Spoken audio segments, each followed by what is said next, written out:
থাম্বনেলে দেখেই নিশ্চয়ই বুঝতে পেরেছেন আজকের ভিডিওটা কি নিয়ে হতে চলেছে।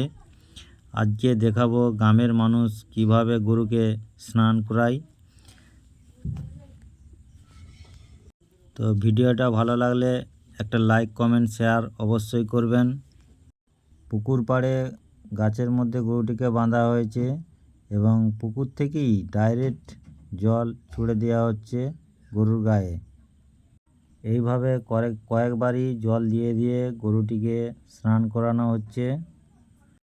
বর্ষাকালে সবসময় তো বৃষ্টি হচ্ছে আর গরুর শরীরে প্রচণ্ড কাদামাটি লেগে থাকে, তাই মাঝে মাঝে গরুকে তো স্নান করাতেই হবে।